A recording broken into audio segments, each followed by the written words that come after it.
தக்காளி ரசம் 1 சிறிய உருண்டை புளி 2 டீஸ்பூன் அளவு. கொத்தமல்லி இலைகள் நறுக்கியது. சுண்ணாம்பு 1 தக்காளி 1 டீஸ்பூன். துவரம் பருப்பு 2 டீஸ்பூன். எண்ணெய் 1/2 தேக்கரண்டி. கருப்பு மிளகு தூள் 1/2 தேக்கரண்டி.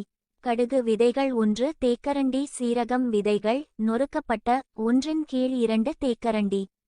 வெந்தயம் 6 கிராம்பு. பூண்டு நசுக்கியது 1 தேக்கரண்டி. கறிவேப்பிலை அல்லது 1 தேக்கரண்டி பயன்படுத்தவும்.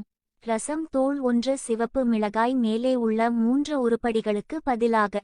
புளியை 1 கப் வெதுவெதுப்பான நீரில் ஊற வைக்கவும். பிறகு கூழ் அழுத்தி எசன்ஸ் எடுக்கவும். வெளியே மேலும் 2 கப் தண்ணீர் சேர்த்து 3 கப் புளி சாறு செய்யவும். கூழ் அகற்றவும் ஒரு வடிகட்டி மூலம். துவரம் பருப்பை 2 கப் தண்ணீரில் கழுவி சமைக்கவும்.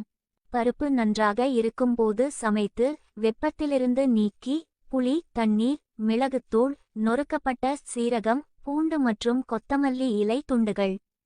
தக்காளியை சிறு துண்டுகளாக நறுக்கி நசுக்கவும். புளி தண்ணீரில் ஒரு வாணலியில் 2 டீஸ்பூன் சூடாக்கவும். நடுத்தர வெப்ப மீது எண்ணெய் கடுகு சேர்க்கவும். விதைகள் அவை வெடிக்கும் போது வெந்தயம் கறிவேப்பிலை மற்றும் உடைந்த சிவப்பு மிளகாய் சேர்க்கவும். எப்பொழுது இந்த கலவை பொன்னிறமாக மாறி அதில் புளி தண்ணீரை